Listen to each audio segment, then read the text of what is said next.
दुनिया भर के बाजारों में अभी भी है बेहद उठापटक का माहौल और लगातार 3 दिनों तक तेज गिरावट के बाद आज भारतीय बाजार फिर से हल्के हरे निशान में शुरुआत करने को है तैयार। लेकिन क्या कल ही की तरह फिर से आएगा बिकवाली का दबाव? बड़ा सवाल है कि 17,000 को होल्ड कर पाएंगे या नहीं और 39,000 बैंक निफ्टी पर टिकेगा या नहीं। ढेर सारे सवाल है, आइए करेंगे पूरा विश्लेषण। स्वागत है आप सबका शेयर बाजार लाइव में। नमस्कार, मैं हूं अनिल सिंह। नमस्कार, मैं हूं दीपांशु भंडारी। एटलीस्ट मूड ठीक करने के लिए आपको एसजीएक्स निफ्टी तो इस समय बढ़त दिखा रहा है, बट बाकी बाजारों को मत देखिए, सिर्फ एसजीएक्स पर आपको देखिए तो अच्छा ही मूड दिखेगा। समझेगा एनालिसिस कि चल क्या रहा है इस बाजार में और हमें क्या करना है। हमारे बाजार कल क्यों इतना फिसले, आज कैसी रहेगी चाल, बताएं सर। आज के लिए सबसे पहले ट्रिगर्स क्या है? बड़े ट्रिगर्स दीप आते दिख रहे हैं दुनिया भर के बाजारों से, जहां अमेरिकी बाजारों में भारी उठापटक दिखी है। 600 पॉइंट की रेंज में डाउ ट्रेड करता हुआ दिखा है। 350 अंकों की रेंज में नैस्डैक ट्रेड करता हुआ दिखा है। गिरा 90 अंक, बहुत ज़्यादा नहीं, और नैस्डैक में तो मजबूती के साथ क्लोजिंग होती दिखी है हरे निशान में। डाउ लगातार 5वें दिन हुआ है कमज़ोर, और जो कमजोरी है वो अमेरिका में बैंक्स में देखने को मिली है। कई सारे छोटे बैंक्स ऐसे हैं जो 40 से 60% कल लुढ़के हैं, और ये वो बैंक है जो अभी तक डूबे नहीं हैं, उसके बावजूद उनके शेयरों के भाव डूबते हुए नजर आए हैं। अमेरिका में बॉन्ड यील्ड जिस तेजी से घटी है, आप दंग रह जाएंगे, और डॉलर इंडेक्स भी खिसककर 103 के आसपास आता हुआ दिख रहा है। तो ये एक और बड़ा संकेत है जो आपको ग्लोबल मार्केट से मिलता हुआ नजर आ रहा है। तो इसके अलावा सोने चांदी में तेज उछाल होती हुई दिख रही है, जबरदस्त तेजी है वहाँ पर। तो सेफ हेवंस यानी कि सुरक्षित निवेश के तौर पर सोने चांदी को देखा जा रहा है, और वहीं से लोगों का इंटरेस्ट पूरा वहाँ पर निवेश का बन रहा है। और कच्चा तेल फिसलकर $80 के करीब हमारे लिए काफ़ी बेहतर संकेत आते हुए दिख रहे हैं। तो ये एक बड़ा एक ट्रिगर है कच्चे तेल का भी, जो हमारे लिए फ़ायदेमंद होता हुआ दिख रहा है। तो दोनों तरह के हैं ट्रिगर्स। वैसे अगर आप देखेंगे अनिल जी, तो बॉन्ड यील्ड काफ़ी तेज़ी से गिर रही है, कच्चा तेल नियंत्रण में आ रहा है, बाकी सारे फैक्टर्स हैं। बाजार में क्या चल रहा है पहले इसकी बात करते हैं सर। और स्पेशली कल शाम ये जो अमेरिकी बाजारों में हुआ, बाइडेन साहब ने बयान दिया, हमने देखा यूएस गवर्नमेंट ने 2 बैंक्स टेक ओवर कर दिया, कहा सारे डिपॉजिटर्स सेफ हैं, कोई परेशानी नहीं है, सबको जितना पैसा चाहिए सब मिलेगा। तो फिर ऐसा एक्शन कहाँ से आ गया? जो कुछ अमेरिकी सरकार और अमेरिकी फेड कर सकती थी वो किया है। अब वो करने के पीछे मंशा क्या हो सकती है, on the face of it आप देखेंगे तो यही कि भाई इस वक्त हम नहीं चाहते कि किसी भी तरह से जो तेजी से ब्याज दरें बढ़ने के माहौल में बैंकिंग सिस्टम स्टेबल ना रहे, हिल जाए। बैंकिंग सिस्टम हिल जाए तो उसके असर कहीं ज्यादा होंगे। महंगाई को काबू करने में जो प्रयास है वो आपके पीछे हटते हुए दिखेंगे, और इसीलिए अमेरिका में तेजी से एक्शन आता हुआ दिखा रहा है। एक्शन क्या है, चाहे वो आपका सिग्नेचर बैंक हो, चाहे एसवीबी हो, दोनों को अमेरिकी सरकार ने टेक ओवर कर लिया। फेड ने एक तरह से अपने कंट्रोल में ले लिया। और दूसरी बात है कि जो बाकी बैंक्स है, और जाहिर सी बात है, होता क्या है दीप कि अगर एक बैंक में समस्या हो तो लोग अपनी जो डिपॉजिट किसी दूसरे बैंक में उसमें भी डाउट करते हैं, और वो डाउट करना गलत नहीं है। उसी तरह के अगर बैंक हैं तो पता चला कि उन बैंक्स में पैसा निकलना शुरू होता है, और उन्हें भी अपनी तैयारी पहले से ज्यादा कैश की रखनी होती है। फॉर एग्जांपल हर रोज अगर वो 100 रुपए कैश रख रहे हैं कि डिपॉजिटर आएगा पैसा निकाल कर ले जाएगा, आज 100 नहीं हम 500 रखेंगे, हो सकता है ज्यादा है, तो उन्हें भी बॉन्ड बेचकर पैसा लेना है। करेक्ट। तो वो तैयारी में भी आप और ज्यादा प्रेशर लिक्विडिटी पर आते देखते हैं। उसको संभालने के लिए फेड ने ऑलरेडी सिस्टम बना दिया कि जिन लोगों को बॉन्ड बेचने हैं, जिनको लिक्विडिटी चाहिए, उनके लिए एक अलग विंडो बना दी है। तो वो संभालने की कोशिश हो रही है। इसके पीछे जाहिर सी बात है कि फेड और अमेरिकी सरकार ये चाहती है कि फाइनेंशियल सिस्टम है वो हिले नहीं, किसी तरह से ऐसा ना हो कि मामला बिगड़ जाए, उससे पहले ही संभाल लो। और ये एक अच्छा प्रयास है, क्योंकि अगर आप थोड़ा इंतजार करें 2 दिन में तो काया पलट हो जाती है। अगर 2 दिन अगर आपको लिक्विडिटी ना मिले सिस्टम में, तो जो पैनिक होता है, सबसे बड़ी बात क्या है पैनिक होने में दीप, एक के बाद एक जो आपके मार्क टू मार्केट लॉस आते हैं, उसके चलते और स्टॉप लॉस ट्रिगर होते हैं, और बिकवाली होती है, वो बहुत भारी पड़ती है। So I think on the face of it आप देखेंगे और उनकी नीयत पर संदेह और शंका किए बगैर आप कहेंगे तो अमेरिकी सरकार ने प्रोएक्टिवली अच्छा काम किया है। लेकिन इस काम करने के पीछे दो चीजें इंपॉर्टेंट है। पहली चीज ये कि उन्होंने कहा कि इस बार किसी भी तरह से टैक्स पेयर का पैसा इस्तेमाल नहीं किया जाएगा। 2008 में अमेरिकी सरकार ने जब सब प्राइम संकट हुआ था, लेमन ब्रदर्स दिवालिया हुआ, तब उन्होंने बैंकों को बचाया नहीं। तब उन्होंने कहा कि जो है वो है, आप अपना देखिए, और तब एक्चुअली देखा जाए तो टैक्स पेयर का पैसा वेस्ट हुआ। इस बार वो ये कह रहे हैं कि टैक्स पेयर का पैसा वेस्ट नहीं करने देंगे, बैंकों को बचाया जाएगा। उसके पीछे 2 कारण हैं।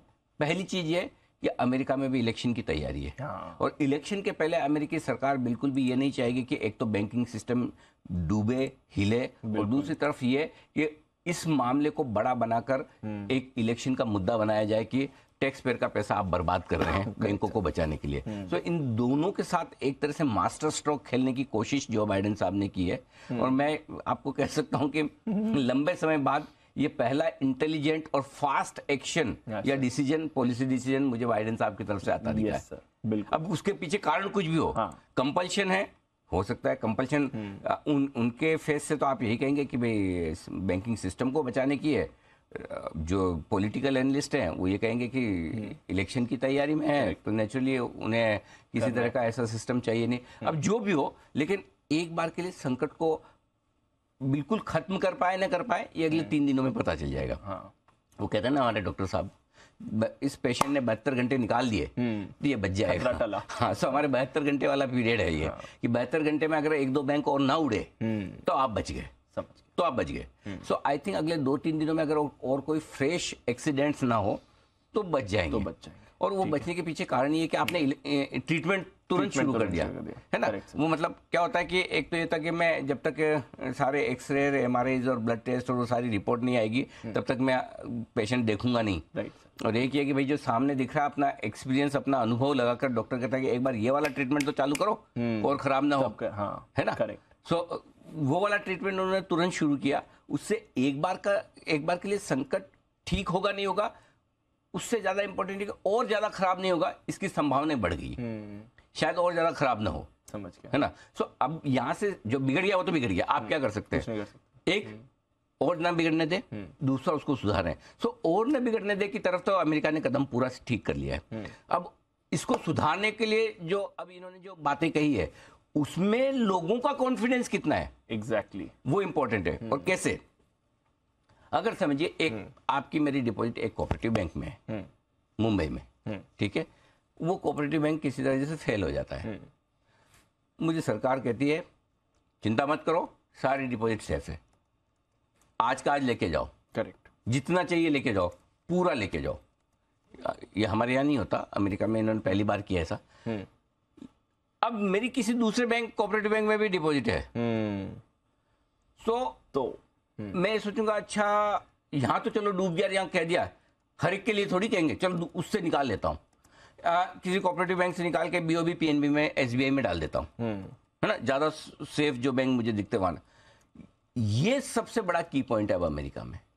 डिपॉजिट होल्डर्स जो हैं दूसरे बैंकों के, जो दूसरे इस तरह के छोटे बैंक है, छोटा तो नहीं कहेंगे, 15वां सबसे बड़ा बैंक था अमेरिका का, exactly. छोटा भी नहीं कह सकते, ठीक ठाक ही है, हाँ, बड़ों के मुकाबले छोटा बैंक। तो अगर ये डिपॉजिट रश दूसरे बैंक पर नहीं आती है तब तो अमेरिका सुधर गया, संभल गया। और अगर वो आती है तो फिर दूसरे बैंक अगर 2-4 और इसी तरह से तकलीफ में आ जाए तो फिर मामला गड़बड़ हो सकता है। क्योंकि नुकसान, चलिए आपने डिपॉजिट होल्डर्स को बचा लिया, ये काफी नहीं होता, आपको शेयर होल्डर को भी बचाना होता है, आपको अनसिक्योर्ड लेंडर्स को भी बचाना होता है। इनके पैसे नहीं है क्या? एग्जैक्टली, है तो पैसे ही ना। हाँ। भाई अगर समझो किसी दूसरे बैंक ने एसवीबी को फाइनेंस किया और अनसिक्योर्ड फाइनेंस किया, देख के भाई 180 बिलियन डॉलर की बैंक की डिपॉजिट है, इतना 6 साल से टॉप क्लास बैंक है, इतनी बढ़िया रिपोर्ट्स हैं, रेटिंग बढ़िया है, कहाँ डूबने वाला है? 30 दिन के लिए पैसा देने में क्या हर्ज है? करेक्ट, शॉर्ट टर्म 30 दिन के अनसिक्योर्ड लोन होते हैं ना, कॉल मनी, सीपी, ये सब होती है, बिल्कुल, वो दे दिया। अब समझो उस बैंक का डूब गया, उसको तो अपनी बुक्स में लॉस लेना पड़ेगा ना, तो दूसरे बैंक की भी तो जो लेंडर्स हैं उनकी बैलेंस शीट खराब होती है। वो एक कौन सा स्विस पेंशन फंड है जिसने 600 मिलियन डॉलर के शेयर खरीद के रखे, अंडा जीरो हो गए, तो उनको भी लॉस लेना पड़ेगा। तो ऐसा नहीं है कि खाली डिपॉजिट होल्डर के पैसे आ जाने से सारी समस्याएं खत्म हो जाती है, समस्याएं दूसरी भी कई ज्यादा है जो है। लेकिन एक मजे की बात बताऊं दीप जी, कल जो अमेरिका में हुआ, अगर वो 4 दिन पहले हो जाता ना, तो ये एसवीबी नहीं डूबता। पूछो कैसे? कल क्या हुआ है? कल 2 साल की और 10 साल की बॉन्ड यील्ड्स तेजी से घटी, ठीक है। 2 साल की बॉन्ड यील्ड आ गई आपकी 4% के आसपास, जो थोड़े दिन पहले आपकी 5.5% के आसपास चली थी, अब 4-4.25 की रेंज में आ गई, ठीक है। और 10 साल की बॉन्ड यील्ड आपकी आ गई 3.5%, जो 4.25% के आसपास।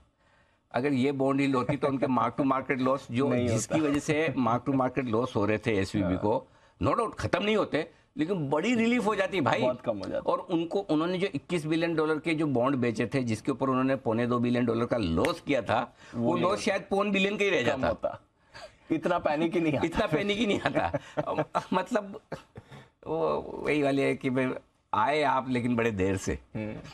क्या एसवीबी की वजह से जो भी हुआ बाकी बैंक्स बच जाएंगे कि उनका एमटीएम लॉस अब कम हो जाएगा? एब्सोल्युटली, ये बड़ी रिलीफ है। बाकी बैंकों के लिए इमीडिएटली देखो, बाकी बैंकों के लिए दो चिंताएं, एक बॉन्ड पोर्टफोलियो पे मार्क टू मार्केट लॉस, वो कल काफी हद तक कवर हो जाएगा। दूसरी चिंता डिपॉजिट होल्डर आके पैसा न निकाले, वो अमेरिका की सरकार और फेड के हाथ में कि कितना कॉन्फिडेंस दे, और बैंक के मैनेजमेंट के हाथ में कितना कैश रखेगा। आओ आपको चाहिए, मैं बोल रहा एक कॉल सेंटर बनाओ, सामने से फोन करो, चाहिए तो बोल देना भाई। अगर कोई किसी से आप पैसा मांगते हो सामने से जब चाहिए बोल देना, एक दिन का नोटिस दे देना, तो बोले भाई आदमी मजबूत है, चिंता की बात नहीं। और अगर वही आपको पैसा लेना और आप फोन करो 4 बार और फोन ना उठाए, तो बोले पहले ले यार, इससे ये ठीक नहीं लगा। सो थोड़ा बैंक और थोड़ा फेड दोनों मिलकर संभाल सकते हैं। लेकिन ये बॉन्ड यील्ड में जो तेज गिरावट आई, इसके इक्विटी मार्केट पे असर और बाकी मार्केट छोड़ दीजिए, सबसे बड़ी चीज जो वहां के बॉन्ड मार्केट को जो रिलीफ मिली है, और जो सारे बैंक्स जिनके बॉन्ड पोर्टफोलियो में लॉस आ रहा था, वो मार्क टू मार्केट लॉस कम हो जाएगा। इसलिए मैं बोल रहा हूँ ये 7 दिन पहले 5 दिन पहले हो गया होता ना, तो शायद इतना बुरा हाल एसवीबी का उल्टी हो जाती, मतलब डूबता तो नहीं, तकलीफें खत्म नहीं होती लेकिन डूबता नहीं। ये है, इतना परेशानी नहीं आती। लेकिन वक्त की बात है, मतलब आप वही वाली बात है ना कि 2 दिन से एक्सीडेंट पर इसमें ये भी कह सकते हो कि एसवीबी नहीं डूबता तो शायद बॉन्ड में भी ऐसा मूवमेंट नहीं आता। ये भी बात सही है, 100% बिल्कुल ठीक बात है। वो डूबा तभी है। डूबा तो आया कि और इसी वजह से आपके डॉलर इंडेक्स भी देखिए घटकर 103 के आसपास आ गया है। तो ये कुछ चीजें बहुत अच्छी हुई है जो देखने वाली बात है। वैसे इस पर आज आप कुछ और भी चीजें बताने वाले हैं? बिल्कुल, आज हम 10:30 बजे एक एसवीबी के पूरे इस मैटर पर हम एक विशेष शो करने जा रहे हैं। मैं और दीप आपके साथ एक आधा घंटे का विशेष शो करेंगे, एसवीबी क्यों और कैसे डूबा।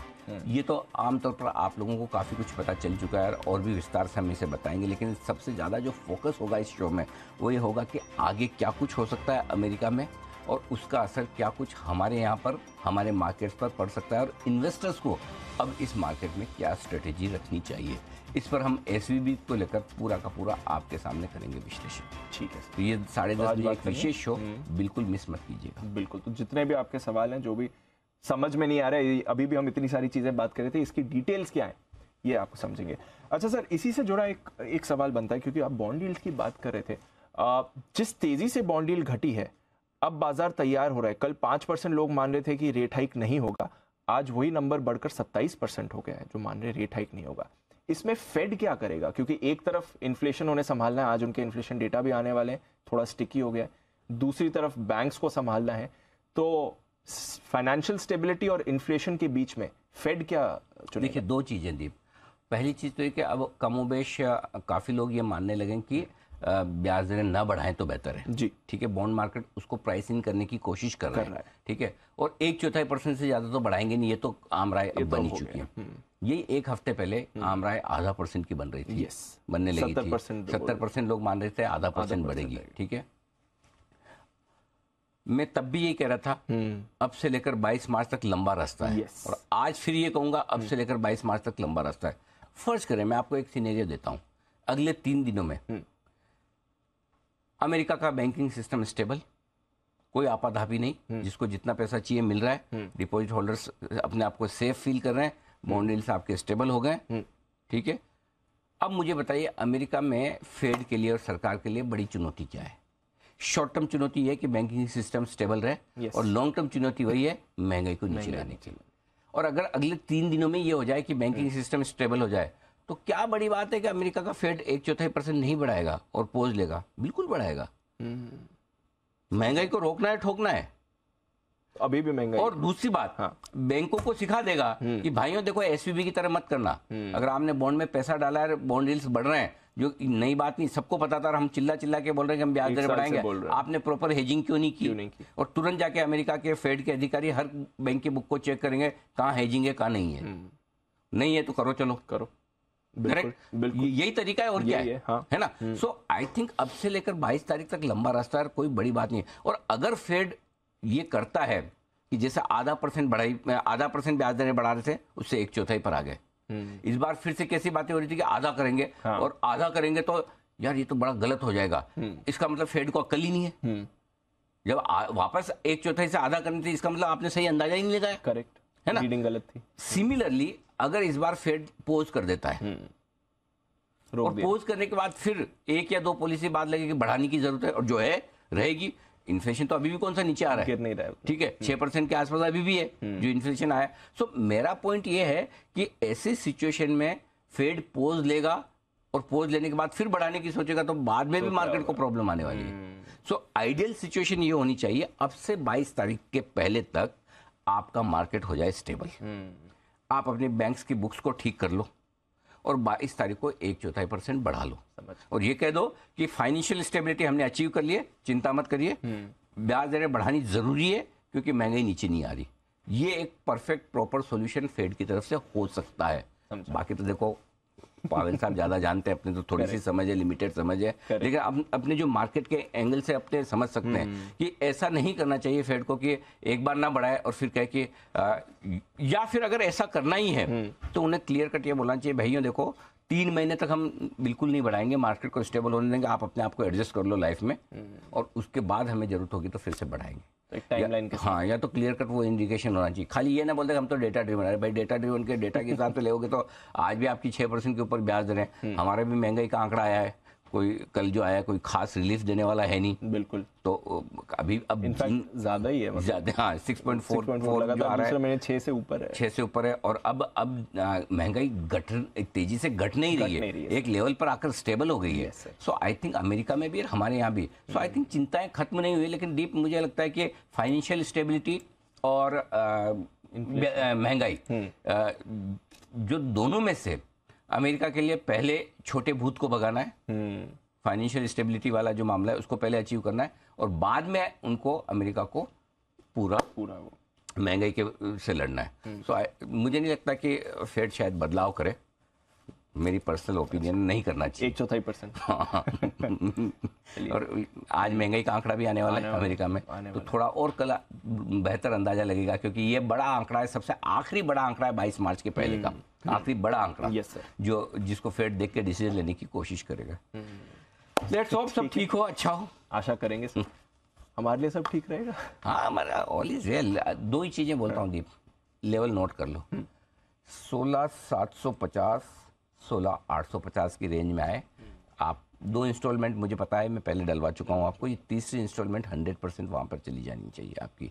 750 850 तैयारी रखिए, अगर आए तो, नहीं आए तो कोई बात नहीं। अगर आप एग्रेसिव इन्वेस्टर्स हैं, ट्रेडर नहीं बोल रहा, एग्रेसिव इन्वेस्टर्स हैं, तो 16,950 17,025 पे भी डाल सकते हैं तीसरी इंस्टॉलमेंट। लेकिन तीसरी इंस्टॉलमेंट डालने का आपके लिए समय आ रहा है, समझ। अगर एग्रेसिव इन्वेस्टर है 17,000 के नजदीक डालिए, अगर एग्रेसिव इन्वेस्टर नहीं, थोड़ा आराम से शांति से हड़बड़ी में नहीं डालना है। उस समय भी कई लोग मुझे बोल रहे थे, सर आपने 2 इंस्टॉलमेंट डलवाई और मार्केट तो बढ़ गया। करेक्ट मार्केट पैसा रहेगा तो मौका मिलेगा, नहीं तो क्या मौका है यार, पैसा नहीं तो फायदा क्या, है ना? तो 16,750 16,850 की रेंज में आपको तीसरी किस्त डालनी है। और इसी का एक बहुत इंटरेस्टिंग लेवल देता हूं दीप मैं आपको, बैंक निफ्टी पर 38,450 38,625। ओके, ये रेंज बैंक निफ्टी के 38,450 38,625। इस रेंज में आए तो बैंक निफ्टी में भी या बैंकिंग स्टॉक्स में या बैंकिंग फंड में आपको पैसा डालना चाहिए। Got it. यहाँ से लगभग 1000 पॉइंट नीचे। Got it. ये अगला बड़ा सपोर्ट जो बैंक निफ्टी के लिए, जो एक सबसे इंपॉर्टेंट सपोर्ट तो कल आ गया आपका 39,400 39,600 की रेंज हमने कही थी, 425-600, कल का लो 455 का है, एग्जैक्टली वहीं पे आया, ठीक है, 600 के आसपास ही बंद हुआ। सो अब 38,450 38,625 ज्यादा रखना है, 725 कर लीजिए, बट 38,450 38,625 इस रेंज में आए तो आपको पैसा डालना है। गॉट ये क्लियर कट है, clear level sir, banking share में डाल, जहां पर आपको अब अपनी तीसरी इंस्टॉलमेंट एसआईपी अगर आप कर रहे हैं, बाजार में निवेश है लॉन्ग टर्म के लिए, तो कर सकते हैं। आइए फिर आज का सेटअप समझे सर। संकेत ग्लोबल संकेत तो न्यूट्रल रखे, मैंने तो नेगेटिव नहीं रखे भाई साहब। देखो मुझे इतने खराब नहीं है, अब एशिया देखता हूँ तो हालत खराब होती है, एशिया तो हाल बड़ा खराब है। लेकिन बाकी ऐसा मुझे बहुत समस्या वाला ग्लोबल संकेत नहीं दिख रहा है। हमारी प्रॉब्लम दूसरी है, ग्लोबल कम है, दूसरी प्रॉब्लम है जो आगे बात करेंगे हम। ग्लोबल न्यूट्रल है, एफआईज नेगेटिव है, आगे क्या बात करेंगे, यही आ गया। प्रॉब्लम ये है, एफआईज के नंबर्स हैं। कल भी आप देखिए दीप 1550 करोड़ की कैश मार्केट में बिकवाली है जी सर। 620 करोड़ के बेचे हैं इंडेक्स फ्यूचर्स और 1585 करोड़ के स्टॉक फ्यूचर्स। अब कल कुछ ब्लॉक डील्स भी थी, 820 करोड़ की महिंद्रा सीआई की थी, वो तो शायद एफआईज की बिकवाली में नहीं आई होगी। लेकिन 4900 करोड़ की सोना बीएलडब्ल्यू की बिकवाली थी, वो सिंगापुर से भी किया, वो एफआईज में काउंट हुई कि नहीं हुई मुझे पता नहीं। लेकिन अगर उन दोनों को हटा कर देखूं, जिसका एक बार ब्लॉक डील को, तो कल जिस तरह से गिरा है मार्केट, 900 पॉइंट बैंक निफ्टी पर, 250 पॉइंट निफ्टी पर, उतना बड़ा सेल फिगर नहीं है। आंकड़े कम है। अब एडजस्टमेंट कितना कहना मुश्किल है, लेकिन उतना बड़ा सेल फिगर नहीं। और समझो अगर मैं 4900 करोड़ की बिकवाली को एफआईज में गिनूं, तब तो नंबर बहुत ही छोटा है। तो तब तो नंबर कैश मार्केट का बहुत ही छोटा है। करेक्ट। सो मेरा ये मानना है कि एफआईज की बिकवाली जिस दिन रुकती नजर आएगी, उस दिन आप ठीक हो जाएंगे। जिस दिन थोड़ा सा ये हाथ खींचेंगे और इंडेक्स में लॉन्ग पोजीशन की 16% के आसपास ही है, तो बहुत कम बची। तो की ट्रिगर भारतीय बाजारों के लिए ऊपर जाने के लिए, ग्लोबल मार्केट्स के तो अपने संकेत हैं ही, लेकिन कल भी हमने ग्लोबल मार्केट्स के मुकाबले अंडर परफॉर्म इसलिए किया है कि हमारे पास में वो पैसे की ताकत है। देखो दीप, ये ना कि ये सब मन की बात है। आप मन से मजबूत है तो है, मन से मजबूत नहीं तो कमजोर है। कैसे मैं बताऊं? पिछले साल 2.5 लाख करोड़ बेच गए हैं, हम हिले, कुछ नहीं हुआ। और बेचो और बेचो। इस साल क्या बेचा है? कुछ नहीं। दिसंबर से लेके फरवरी मार्च तक कोई बड़ा थोड़ी बेच दिया। करेक्ट। लेकिन नंबर एग्जैक्टली मुझे याद नहीं है, लेकिन कोई ऐसा लंबा चौड़ा तो नहीं बेचा। लेकिन हम मन से कमजोर हैं, हमारे में वो भावना और ताकत नहीं है। और शायद सही भी है कि मार्केट तेजी से भाग जाएंगे, ले लो एफआई जो बेच रहे हैं। करेक्ट। अब वो वाला, तो आप मन से कमजोर हो गए, पैसे से उतने कमजोर नहीं है। एग्जैक्टली। मन से ज्यादा कमजोर है। आदमी खरीदता तभी है जब उसे लगेगा आज नहीं खरीदूंगा तो कल महंगा लेना पड़ेगा, कल नहीं खरीदूंगा तो अगले हफ्ते महंगा लेना पड़ेगा। सो वो लेने के लिए या तो क्या है कि बहुत ही है कि भाई ठीक है ये भाव आ गया, अभी यहाँ से पैसा डालना शुरू करें। वैसे लोग कम होते हैं। उगते सूरज को सब प्रणाम करते हैं। करेक्ट। ढलते सूरज को कोई जाके ऐसा नहीं कहता कि और सूरज जी बढ़िया आप जा रहे हैं। हाँ, करेक्ट। आ रहे हैं। तो इसलिए मार्केट में ये अभी मामला ऐसा ही है, ढलते सूरज वाला मामला है कि किसी को उम्मीद की किरण नहीं दिख रही, बल्कि ये दिख रहा है कि अभी थोड़ी देर में अंधेरा होने वाला है, इसलिए कोई लेना नहीं चाहता। करेक्ट। सो जो बड़ा बदलाव 2022 और 2023 में यही है, जबकि एफआईज तब बड़ी बिकवाली हम झेल गए, इस वक्त थोड़े से दिल से हमारा मामला इतना मजबूती वाला है नहीं। एफआईज के संकेत के बाद डीआईज के संकेत पॉजिटिव साइड पर हैं।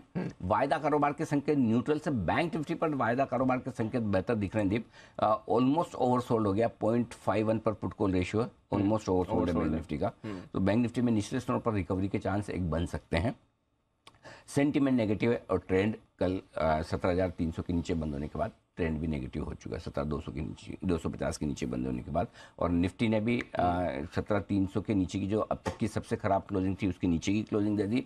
और बैंक निफ्टी ने भी 39,600 के नीचे की क्लोजिंग दी है, जो दोनों ही क्लोजिंग कल लंबे समय बाद खराब तो हो चुकी है। जी ठीक है सर, बड़े लेवल से आपने कुछ समझा दिया और कुछ। अब आज के लिए 16,950, 17,025 ये पहला सपोर्ट जोन है। इसके ठीक नीचे 16,750, 16,850 वो रेंज है जहां पर आपको 100% खरीदारी भी करनी चाहिए। और अगर आप शॉर्ट है तो वहाँ शॉर्ट भी काटें, एक बार वहां पर चांस आपको जरूर लेना चाहिए, जरूर लेना चाहिए। बहुत क्लियर कट बता रहा हूँ। अच्छा, अगर आता है तो, नहीं आए तो कोई बात नहीं, ना आए तो बेहतर ही है, आए तो वहां पर ये जरूर करना है। हायर साइड पर 17,250, 17,350 तक तो जाएंगे, फिर वहां से देखेंगे हमारे में और ताकत है कि नहीं है, कितना और गोला बारूद है, पार करके निकले तो 17,400, 450 वहां जाकर बिकवाली आपको आती हुई दिखेगी।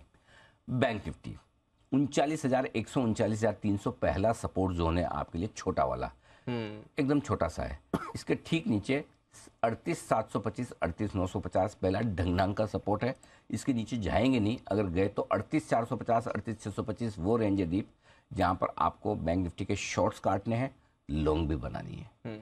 और शॉर्ट काटने के लिए तो अपनी तरीके से जिसमें जो आपकी शॉर्ट हो वो काटो टुकड़ों टुकड़ों में। लॉन्ग बनाने के लिए सिर्फ ऑप्शन का सहारा लें, फ्यूचर में दी बहुत रिस्की है, फ्यूचर में बहुत रिस्की है। ऑप्शन में एटलीस्ट आपको पता है कि आप नुकसान मैक्सिमम कितना कर सकते हैं इस तरह की वॉलेटिलिटी में। और ऑप्शन में नुकसान करने का मतलब ये नहीं कि सिर्फ लॉन्ग वाले ही नुकसान कर सकते हैं। जब मार्केट घूमेगा तो शॉर्ट वाले भी करेंगे। किस दिन करेंगे वो नहीं पता, आज ही कर लेंगे कि 4 दिन बाद करेंगे, लेकिन जब करेंगे तो उनको भी होगा। तो बेहतर है आप लॉन्ग या शॉर्ट कर रहे हो तो ऑप्शन में करें, ज़्यादा बेहतर है, ताकि आपकी रिस्क लिमिटेड रहे। ये आपके लिए बैंक निफ्टी।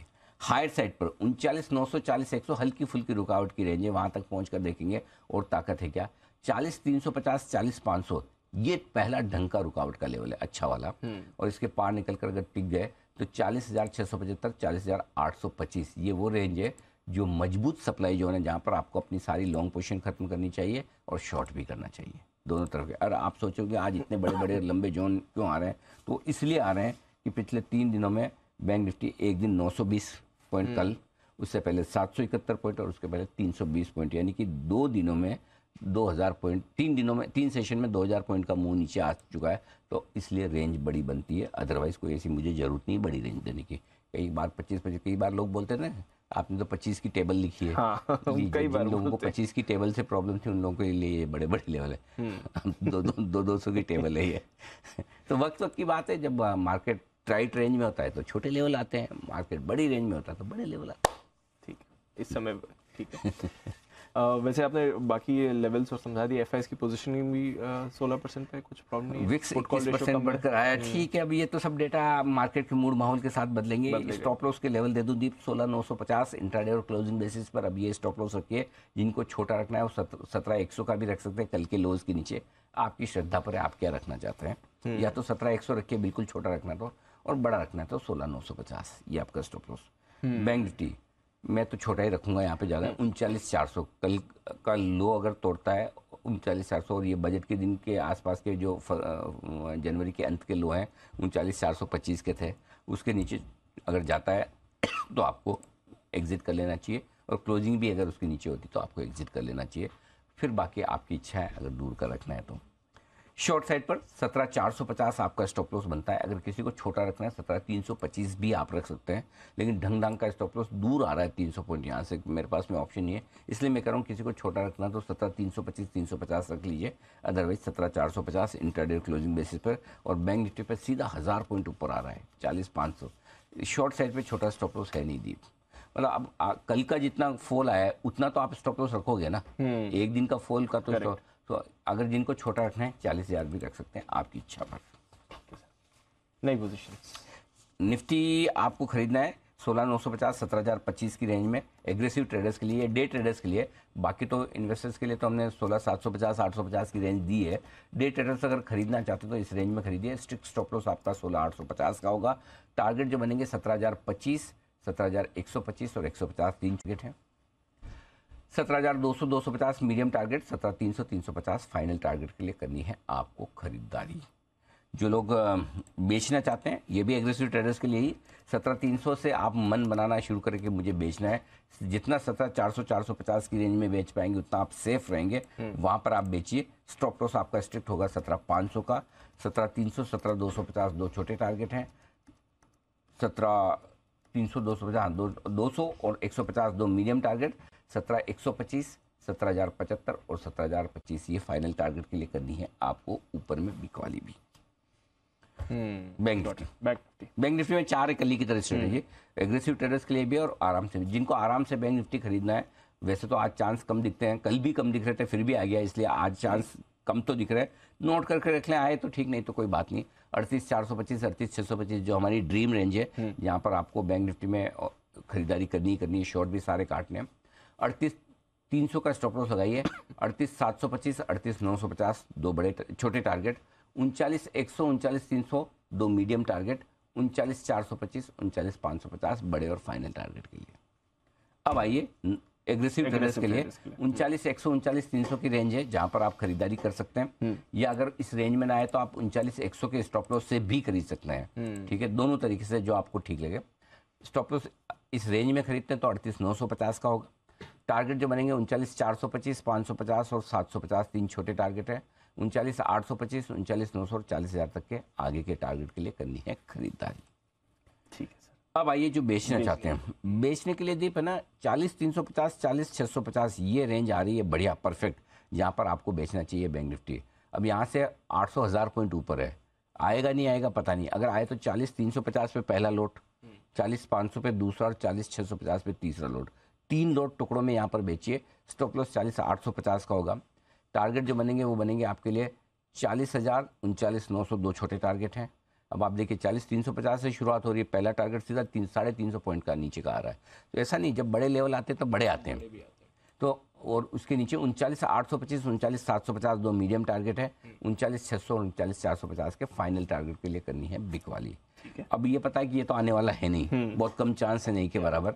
तो एग्रेसिव ट्रेडर्स के लिए बैंक निफ्टी में बिक वाली की राय है, और आपको सीधा 40,000 के स्टॉप लॉस से बेचना है। तो जितना आप 40,000 के नजदीक बेच पाएंगे उतना बढ़िया है। स्ट्रिक्ट स्टॉप लॉस 40,000 होगा। टारगेट जो बनेंगे 39,450 और 300 दो छोटे टारगेट है, 39,100, 38,950 दो मीडियम टारगेट है, 38,725, 38,625, 38,525 और 38,450 ये बड़े टारगेट के लिए करनी है बिक वाली। Got it. चलिए सारे लेवल्स आ गए अग्रेसिव ट्रेडर्स के लिए दोनों तरफ। बड़ी मेहनत करनी पड़ती है लेवल, मेहनत कुछ ज़्यादा ही है दी। इस बाजार में ज़्यादा मुश्किल होता है बराबर। अरे भाई साहब कहाँ के, मतलब आप सोचो, मैंने 26 सितंबर तक के डेटा देखे कल, क्योंकि बताऊँ मैं आपको 29 सितंबर को 16,818 का क्लोजिंग लो था, और 30 सितंबर को 16,747 का इंट्राडे लो था। वहां से आया ये बड़ा अगला बड़ा लेवल जो सपोर्ट का है। और बैंक निफ्टी में वो तो मैंने दिया नहीं है, सितंबर का लेवल बहुत दूर का है, वो 37,400, 37,650 का है, जहां पर स्ट्रॉन्ग बाय बैंक निफ्टी बनता है अदरवाइज। उससे पहले 12 अक्टूबर के आसपास बैंक निफ्टी ने जो लो बनाया है 38,450 का इंट्राडे लो है, 38,437 और 38,625 का क्लोजिंग लो है। सो अगला बड़ा सपोर्ट वहां से निकाला है। सो मैं 25 सितंबर तक के डेटा देखकर फिर सारे निकाल के लेके आया हूँ क्या कहाँ से, क्यों इसमें कलाकारी क्या है। जो लोग चार्ट्स देखते हैं उनको तो शायद चार्ट पे जल्दी से पता चलेगा, तो मैं तो चार्ट देखता नहीं, तो फिर मैं नेक्स्ट मूव कहाँ से शुरू हुआ था, फॉल में कहाँ रुके थे, उनसे आपको सपोर्ट और ये सारे लेवल्स निकालने होंगे। Got it. तो चलिए डेटा पूरा अच्छी तरह से स्टडी करके ये सारी स्ट्रैटेजी आपके सामने है। बलरामपुर चीनी बैन से बाहर आ गया है, जो हम कल बात भी कर रहे थे। जीएनएफसी अभी भी बैन में बना हुआ है। कोई इंपॉर्टेंट लेवल्स आज निफ्टी पर दीप वही है 17,000 का लेवल है, जहाँ 45 लाख शेयर है, हाईएस्ट ओपन इंटरेस्ट है। 17,200 में एक और ब्रेक लेवल है, 33 लाख शेयर दोनों वहाँ पर ओपन इंटरेस्ट है। 17,200 से तेजी गिनी है, जब तक 17,200 के नीचे आप कमजोर ही हैं।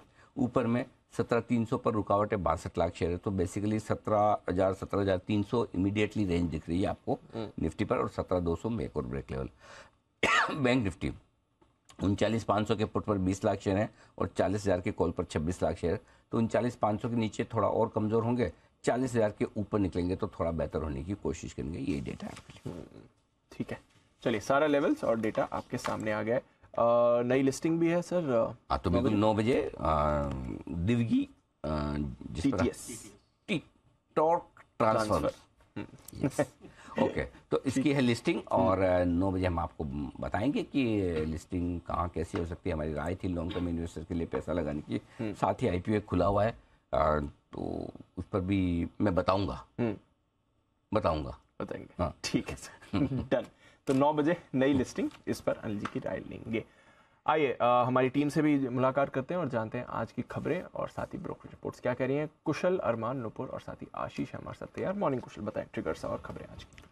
मॉर्निंग दीप, ट्रिगर्स में यहाँ पर सबसे पहले तो फरवरी महीने का जो WPI आंकड़ा आएगा उस पर हमें फोकस करना है। साथ ही हुडको और अपोलो पाइप्स भी आपको ध्यान में रखनी है, क्योंकि यहाँ पर अंतरिम डिविडेंड को लेकर कंपनी विचार करती हुई दिखेगी। साथ ही अपोलो पाइप्स की फंड जुटाने पर बोर्ड बैठक है। यही नहीं, दिवगी TTS की लिस्टिंग आज होने वाली है, तो देखना है कि फाइनल क्या लिस्टिंग आज रहती है। साथ ही natural gas mini futures contracts ये लॉन्च किए जाएंगे MCX पर, तो यहाँ पर भी आपको एक अपडेट है। साथ ही 11 बजे IT राज्य मंत्री की स्टार्टअप्स के साथ बैठक है। जिस तरह से SVB का अभी क्राइसिस चल रहा है, इस चीज़ को ध्यान में रखते हुए इसका क्या इम्पैक्ट है, क्या राहत के उपाय हैं, इन सभी पर ये चर्चा होती हुई नजर आएगी। एस्ट्रल जो बोनस शेयर इन्होंने जारी किए थे उसकी एक्स डेट है, और साथ ही ग्लोबल इवेंट के लिहाज से ऑल इंपॉर्टेंट फरवरी महीने का US का जो रिटेल इन्फ्लेशन आंकड़ा है वो आपके सामने आता हुआ दिखेगा। ओके, तो ये है कुछ इंपॉर्टेंट ट्रिगर्स। अरमान, मॉर्निंग बताएं, खबरें कौन सी हैं आपके पास? जी, सबसे पहले प्राइमरी मार्केट अपडेट्स में अगर आप देखेंगे ग्लोबल सर्विसेज जिनका आईपीओ चल रहा है, अगर आप देखेंगे डे वन का अगर आप देखेंगे टोटल सब्सक्रिप्शन जो है 43% आता हुआ दिखा है, क्यूआईपी लगभग 1% है, एनआईआईज लगभग 57% के आसपास और रिटेल लगभग 62% बढ़ता हुआ दिखा है। खबरों पे डेटा पैटर्न्स, जहां पे बैठक में 1220 के शेयर के भाव पर क्यूआईपी जो है शेयर इशू प्राइस जो है मंजूरी मिलती हुई दिखी है। इसमें फ्लोर प्राइस अगर आप देखेंगे 5% डिस्काउंट पर रखा गया है। लुपिन यहाँ पे पुणे बायो रिसर्च सेंटर में यूएस एफडीए की जांच जो है पूरी हो गई है और बिना कोई आपत्ति के ये जो है जांच पूरी कर दी गई है। सूर्या रोशनी यहाँ पर इनको एचपीसीएल से लगभग 96 करोड़ का जो है ऑर्डर मिला है और ये 3LP कोटेड स्टील पाइप की सप्लाई के लिए इनको ऑर्डर मिला है। कुछ दो कंपनियों में जो डिविडेंड्स अप्रूव हुए हैं, जिसमें सन टीवी देखेंगे सबसे पहले, जहां पे बोर्ड बैठक में 2.5 रुपये प्रति शेयर के अंतरिम डिविडेंड का ऐलान किया गया है और अंत में गेल इंडिया की बात करेंगे, जहां पर बोर्ड बैठक में 4 रुपये प्रति शेयर के अंतरिम डिविडेंड का ऐलान है और उसी के साथ साथ जो रिकॉर्ड डेट है वो 21 मार्च जो है वो तय की गई। तो ये है आपके लिए खबरें। नुपुर, फाइनल सेट ऑफ खबरें, कुछ फंड एक्शन बताएं इसके बारे में। Morning good morning. सबसे पहले नेशनल एल्यूमिनियम कंपनी नैल्को, जहां पे बोर्ड की बैठक हुई थी, 2.5 रुपये का जो डिविडेंड है वो कंपनी ने अनाउंस किया, अंतरिम डिविडेंड है और 21 मार्च इसकी रिकॉर्ड डेट रहेगी। तो आज ये स्टॉक फोकस में रहने वाला है। BL कश्यप एंड सन्स की बात करें तो बेंगलुरु में बिजनेस पार्क कैंपस के कंस्ट्रक्शन के लिए कंपनी को 79 करोड़ का ऑर्डर मिला है और कंस्ट्रक्शन के लिए भी कंपनी को करीबन 70 करोड़ का एक नया ऑर्डर मिला है। तो टोटल ऑर्डर साइज देखेंगे तो 158 करोड़ के आसपास आपको नजर आएगी। ऑल कार्गो लॉजिस्टिक, जहाँ पे ऑल कार्गो लॉजिस्टिक और टर्मिनल्स के बीच जो डीमर्जर है उससे NCLT से अब मंजूरी मिल चुकी है। तो आज ये स्टॉक भी फोकस में रहने वाला है। PNB हाउसिंग फाइनेंस, जहाँ पे राइट्स इशू को CB से अब मंजूरी मिल चुकी है, तो ये स्टॉक भी आज फोकस में रहेगा। ब्लॉक डील की बात करें तो सोना BLW, जहां पे कल हमने देखा था कि एक बड़ी ब्लॉक डील हुई थी, उसके बाद बायर्स की लिस्ट अब आ चुकी है, जहां पे government of Singapore, solitaire general, Fidelity, PNB पैराबिस, ICICI prudential life जैसे कुछ नाम सामने आया है बायर्स की लिस्ट में। और लास्ट में महिंद्रा CIE, जहाँ पे महिंद्रा एंड महिंद्रा ने जो अपना स्टेक बेचा था 6% के अराउंड, जो बायर की लिस्ट सामने आई है उसमें सॉलिटेयर जनरल ने करीबन 65 लाख शेयर्स खरीदे 357 के भाव पर। ओके, तो कल जो दो बड़ी ब्लॉक डील्स हुई हैं वहाँ पर बायर्स के नाम सामने हैं। कुछ अच्छे लोकल और ग्लोबल फंड ने यहाँ पर खरीदारी करी। आइए ब्रोकरेजेस के बारे में भी जानते हैं आशीष के साथ। FIR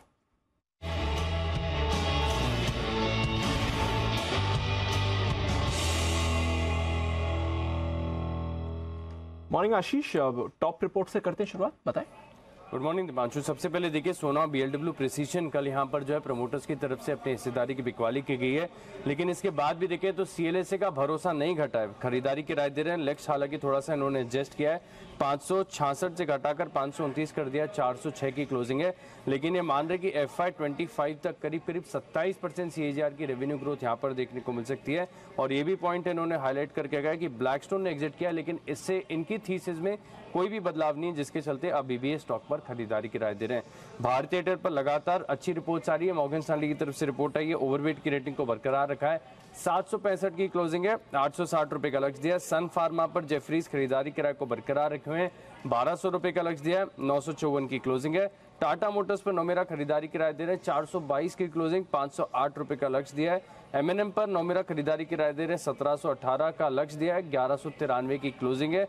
और थर्मैक्स पर यहाँ पर देखिए मैनेजमेंट मीट हाईलाइट हुई है, इसके बाद जेफरीज खरीदारी किराए दे रहे हैं, 2197 की क्लोजिंग है, 2520 रुपए का ऊंचा लक्ष्य दिया है।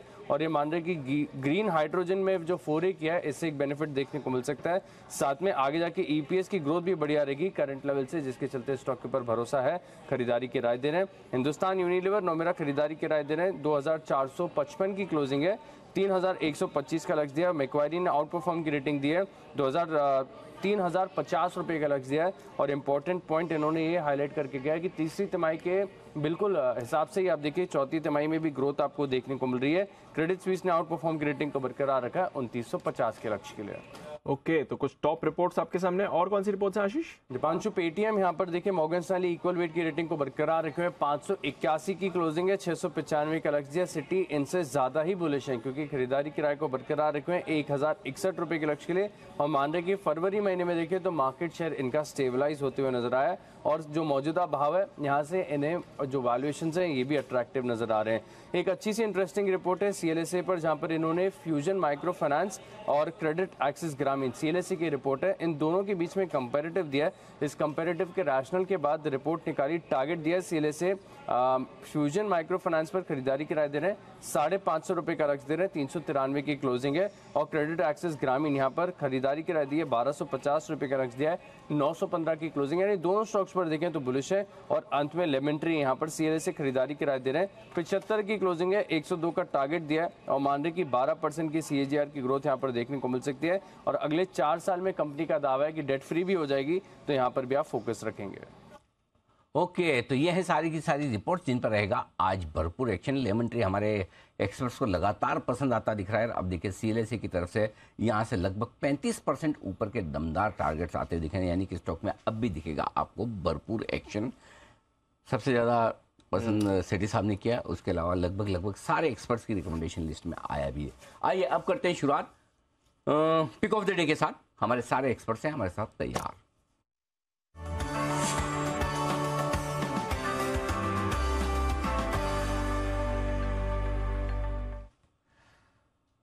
शुरुआत करूंगा बंसल जी आपके साथ, और आज मैं आपको आसान वाला सवाल पूछूंगा।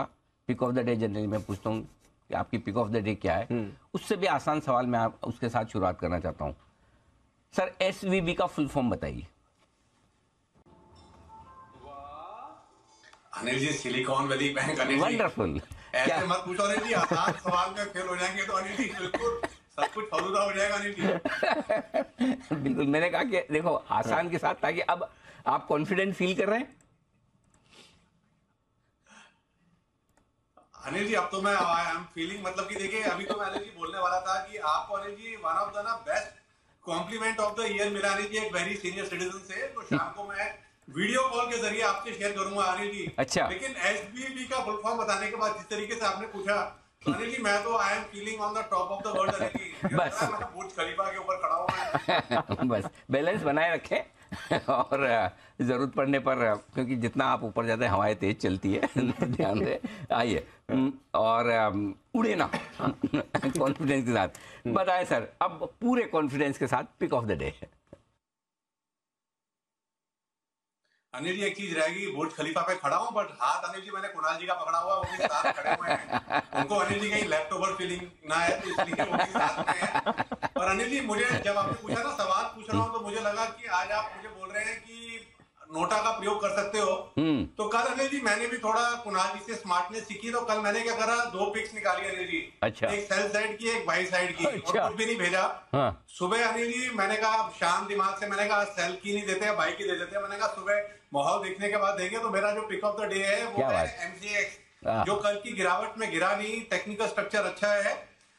1460 1460 का स्टॉप लॉस लगाना है, 1511 के टारगेट के लिए। MCX है मेरा pick of the day. Okay, MCX में करें। क्या स्मार्टनेस, मतलब बंसल जी की डे बाय डे बढ़ रही है। गजब। 2 पिक लेके आओ, माहौल देख के दे दो, बहुत ही बढ़िया। ये अच्छी बात है, करना भी चाहिए, उसमें कोई गलत नहीं है कि मूड माहौल के हिसाब से, क्योंकि जिस तरह की वॉलेटिलिटी मार्केट में है, बिल्कुल उस हिसाब से आपको चांस लेना पड़ेगा ही। सुमित जी सुप्रभात, बताएं sir pick of the day. Good morning Anil ji, good morning Anil ji. Pick of the day के तौर पे जो स्टॉक अभी मेरे रडार पे है वो है मैकडॉवेल। मैकडॉवेल के अंदर कल और परसों लोअर लेवल से एक अच्छा रिबाउंड देखने को मिला था। मैकडॉवेल के अंदर यहाँ से ऊपर का मूव देखने को मिल सकता है। नीचे के अंदर स्टॉक का जो सपोर्ट है, यहाँ स्टॉप लॉस रख सकते हैं, वो 740 के आसपास रखना होगा। और यहाँ से स्टॉक में ऊपर में 775 रुपए से लेके 780 रुपए तक के लेवल मैकडॉवेल में देखने को मिल सकते हैं। तो मैकडॉवेल में खरीदारी करके चलने का सलाह रहेगा 740 के स्टॉप लॉस से 775 780 के टारगेट्स के लिए। Okay, M for MCX, M for McDowell, दोनों को है पसंद खरीदारी करने की राय सुमित जी की भी। कुणाल जी सुप्रभात। दिल्ली के बढ़ते हुए तापमान का अंदाजा आप कुणाल जी के कपड़ों से लगा सकते हैं। सूट जा चुका है, शर्ट और टाई रह चुकी है। बताएं सर, हरियाली की सख्त जरूरत महसूस हो रही है कुणाल जी को, मार्केट में भी और मार्केट के बाहर भी। Pick of the day, good morning. सुप्रभात अनिल जी, सुप्रभात दीपांशु। अनिल जी, थैंक गॉड आपने कहा है कि अभी तक केवल सूट गया है और अभी तो अनिल जी अभी तो पारा और चढ़ने की संभावना बता रहे हैं लोग, इस बार कह रहे हैं रिकॉर्ड गर्मी पड़ेगी। तो अनिल जी देखने वाली बात यह है कि क्या टाई भी बचती है या ये भी अनिल जी ये भी वीर गति को प्राप्त होगी, तो अनिल जी वो देखना पड़ेगा। आई अंडरस्टैंड, मार्केट वालों के लिए तो डबल प्रॉब्लम है। इधर उधर पारा बढ़ रहा है, वहां से गर्मी आ रही है, इधर मार्केट में हालत खराब है, यहाँ भी कपड़े उतर रहे हैं, तो दोनों ही तरफ से मामला सीरियस है। कुणाल जी, ईश्वर आपको बहुत सारी शक्ति दे। आई थिंक आज तो कुणाल जी अपनी शर्ट का कलर दिखाने के लिए जैकेट नहीं, बिल्कुल, हाँ हो सकता है, ये भी हो सकता है। बिल्कुल, बताएं सर। अनिल जी देखिए, अभी आपने बंसल जी से पूछा कि भाई एसवीबी बैंक का फुल फॉर्म बता दें। अनिल जी, बंसल जी ने जब जवाब दे दिया, उनकी मुस्कान देखने लायक थी। अनिल जी, ऐसा महसूस हो रहा था मुझे जैसे कौन बनेगा करोड़पति में 7 करोड़ रुपए के प्रश्न का उत्तर दिया उन्होंने। इतने खुश हो रहे थे अनिल जी। देखिए हम तो अनिल जी इसी प्रकार के प्रश्न आप पूछा कीजिए अनिल जी सबसे। क्या था कुणाल जी, क्या था? इसी प्रकार के प्रश्न पूछा अच्छा, इसी प्रकार के, ओके, इसी लेवल के प्रश्न पूछा कीजिए अनिल जी। बिल्कुल। देखिए, ये तो वक्त वक्त की बात है, कभी आसान कभी मुश्किल, सब तरह के सवाल आएंगे, लेकिन बंसल जी सारी बाधाओं को पार कर पाएंगे, ऐसा हमें पूरा विश्वास है। अब आप अपनी बाधा पार करें sir, pick of the day की बताएं कुणाल जी। अनिल जी देखिए, बातें करने की वजह यह है कि पिक ऑफ द डे आज मेरे पास नहीं है। तो अनिल जी, बंसल जी ने कहा कि उनके पास 2 थी, एक ही इस्तेमाल की है, तो अनिल जी जो दूसरी इस्तेमाल नहीं की है उसी को ले लीजिए। अनिल जी मेरी ओर से आज नोटा स्वीकार कीजिए। ओके, चलिए नोटा है। अविनाश जी सुप्रभात, बताइए सर आपका pick of the day. Good morning Anil ji, good morning Deepanshu. Anil ji, मेरा भी स्टॉक एम से है और मुझे महिंद्रा हॉलिडे रिसोर्ट्स पसंद है। मैं समझता हूं कि देखिए, इस बाजार में हॉलिडे और लीजर का जो सेक्टर है, इसमें ये कंपनी मार्केट लीडर है। 70 रिसोर्ट्स इनके पास है, करीबन और 25 रिसोर्ट्स ये अगले 2 साल में डेवलप करने वाले हैं और ऑलरेडी 2.5 लाख की मेंबरशिप है। तो ये बिजनेस तेजी से बढ़ रहा है और हमको लग रहा है कि not only Jan to March quarter but अगला साल भी इनके लिए बहुत अच्छा रहेगा। तो कहीं ना कहीं मुझे लग रहा है कि ऐसे वोलेटाइल बाजार में इसको एक्यूमुलेट करना चाहिए। हमारा जो 6 to 12 मंथ्स का टारगेट है वो करीबन 350 है। और दूसरी कंपनी अनिल जी जो हमने आपके चैनल पे पहले भी रेकमेंड की है, वो बेसिकली एक्शन कंस्ट्रक्शन इक्विपमेंट है। कल के बाजार में भी ये स्टॉक अच्छी तरह से मेंटेन अपना ट्रेंड कर चुका है। कंपनी की ऑर्डर बुक भी बहुत स्ट्रांग है, प्लस अभी ये डिफेंस बिजनेस में उतर रहे हैं। मोबाइल क्रेन मार्केट में तो ये मार्केट लीडर है, 63% का मार्केट शेयर है। तो यहाँ पे भी मुझे लग रहा है कि अगर किसी को निवेश करना है तो अच्छा लेवल है, करीबन 450 का आपको टारगेट प्राइस अगले 8 से 12 महीने में पॉसिबल लग रहा है। तो ये दोनों स्टॉक्स मेरी तरफ से। ओके, महिंद्रा हॉलिडेज तो मेरे ख्याल से कल कुणाल जी और राकेश जी की तरफ से 10 की कमाई का स्टॉक भी रहा। और एक्शन कंस्ट्रक्शन जहां तक मुझे याद है कल एसपीएल में हिमांशु जी की तरफ से, हिमांशु जी ने कल ही किया ना, यस सर, शॉर्ट टर्म में, कल शॉर्ट टर्म पिक के तौर पर उन्होंने भी दिया। तो दोनों ही स्टॉक बड़े एक्शन में आते हुए दिख रहे हैं। कैश मार्केट के 2 स्टॉक पसंद है अविनाश जी को। ओके, कुछ और काउंटर्स जहां पर एक बार राय ली जाए, क्योंकि खबर के दम पर ये एक्शन में दिखेंगे। पीएनबी हाउसिंग, लंबे समय से इनके राइट्स इशू का मैटर अटका हुआ था, बीच में हमने मैनेजमेंट चेंज भी देख लिया, प्राइसिंग फार्मूला पर भी आपत्तियां उठाई गई थी। अब फाइनली मंजूरी मिल चुकी है इन्हें राइट्स इशू के लिए। ऑफकोर्स अब कब लेकर आएंगे, बाजार का मूड माहौल तो बिगड़ चुका है। कल 3.5% नीचे भी बंद हुआ ये काउंटर। बट एक बार सुमित जी जरा चार्ट्स देखें सर पीएनबी हाउसिंग के। इस गिरावट से पहले तो ठीक ठाक ट्रेंड में था, बढ़िया ही मूव दिखा रहा था वैसे तो। जो स्टॉक का ट्रेंड तो यहाँ बिल्कुल पॉजिटिव देखने को मिला था, लेकिन लास्ट 2-3 दिनों में ओपनिंग लेवल से दबाव देखने को मिल रहा है। अब स्टॉक का जो नीचे में सपोर्ट है 570-575 का बनेगा। अगर ये लेवल टूटते हैं तो फिर और नीचे के लेवल आएंगे, थोड़ा प्रॉफिट बुकिंग और बढ़ेगा और 550 रुपए तक के लेवल पीएनबी हाउसिंग में नीचे की तरफ देखने को मिल सकते हैं। स्टॉक में जो ऊपर में रेजिस्टेंस है 605, 610 के पास है। 605, 610 का लेवल ऊपर में टूटेगा तो इसके अंदर वापस से ऊपर का मूव बनेगा, नहीं तो एक बार थोड़े दिनों के लिए प्रॉफिट बुकिंग और साइडवेज में ये जा सकता है। 570-75 का लेवल टूटने के बाद 550 रुपए तक के लेवल पीएनबी हाउसिंग में देखने को मिल सकते हैं। तो ये आपके लिए पीएनबी हाउसिंग। अविनाश जी आपके रेडार पर है सर पीएनबी हाउसिंग? देखिए, मुझे लग रहा है कि पीएनबी हाउसिंग डेफिनेटली रडार पे है, बट कितना डाइल्यूशन होता है, कितने प्रीमियम पे ये राइट्स इशू करते हैं, ये थोड़ा सा नियर टर्म में स्टॉक के लिए ट्रिगर पॉइंट रहेगा।